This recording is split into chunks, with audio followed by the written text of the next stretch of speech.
There's a video of our 2015 Transit T-250 cargo van converted into a camper van. The exterior is almost perfect. It's got a little bit of bug grime on it from the last adventure we took. There's a slight little ding at the top from the freight company. I think they put a screw a little far, so it looks like there might be eventual rust there, but other than that, it's got a pretty much pristine exterior paint job. On the interior, it's a pretty simple design. They went with very little electricity or plumbing, so you don't have any water pressure or electrical faults you're trying to solve at the time. So the floor is simply a 1/2 inch polyiso with 3/4 inch plywood that's been biscuit joined together, and so that gives you a nice solid floor.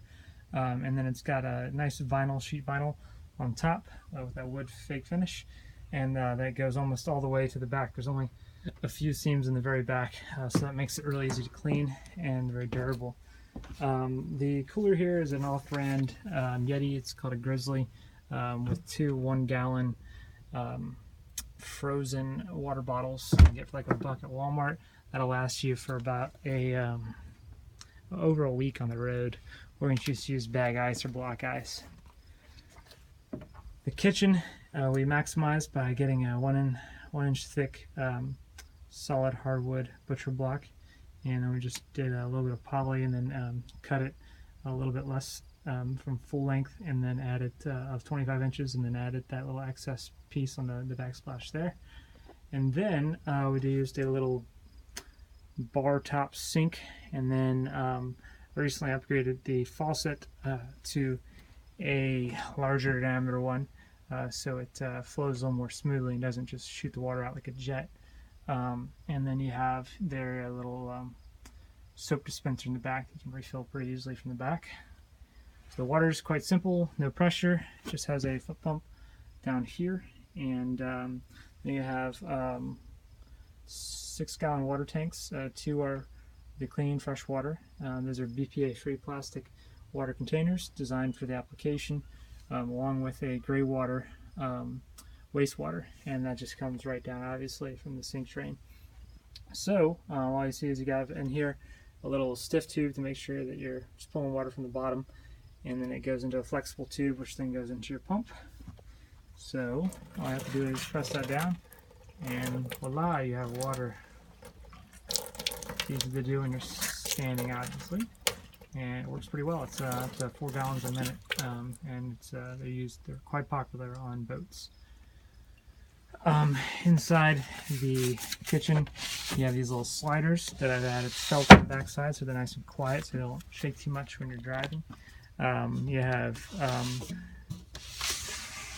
2 shelves here, and then down here you have these sliding shelves, which are nice. They catch a little bit, which is perfect. You don't want those to come out when you're driving in case you left the door open. And they slide all the way out, or half the way out, and that allows you to get access to lots of stuff. There's 3 of those underneath, and space on top, and everything's held together and stays in place pretty well if you use anti-slip mats that are designed for, I think, carpets. And then we use a little simple butane stove there, and it's incredibly efficient. We went like 4 trips before we had to switch one of those little tiny canisters. The walls, this is why I just wanted to finish the trim and show you guys how the walls work. That's actually 1 inch thick polyiso, and then this is just upholstery, automotive upholstery that sits on top, and then that gives you a nice thermal break and a lot of insulation, and also a lot of acoustical capture, so you don't get that tin can sound. But this will all be trimmed out pretty soon. And then so 1 inch on the walls, and then you have 1/2 inch on the ceiling. And I'm 6'2", and I probably have I could probably be 6'5", maybe even 6'6", and be fine in here. The bed is a queen size bed, and it's full length, and it is supported both by the walls. It's mounted in the walls, and then it's also weight going via these 4x4s down to the floor. So very durable, very solid bed. And then it comes with this clean, barely used queen size memory foam mattress with it's got that hypoallergenic top on it. Here's the toilet box. Pretty simple, 3/4 plywood, and it's got a toilet's quite simple function. You basically fill it up with water in the top reservoir here, and then you do your thing, and then you open up. Just really lightweight, so it moves around right now. There's no water in it. You open it up to let it go to the waste, and then you just do a simple 1-2 pump of water, and that cleans out the system, and you close it right up. And that will last, it depends obviously how you're using it, how much you're flushing it, how many people are using it. Lasts us 4 or 5 days just fine. You know, if you can help it, you know, if you can go in other places, that's also ideal.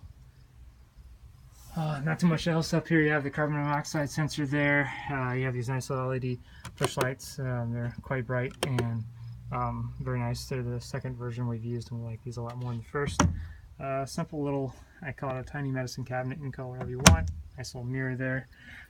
Got your fire retardant there, fire extinguisher there. You have your radiant barrier shades for your front windshield and side windows. As you can see, you got tint on those, as well as tint across the top visor. It's perfectly legal. I'll show you the back where the backup camera is momentarily.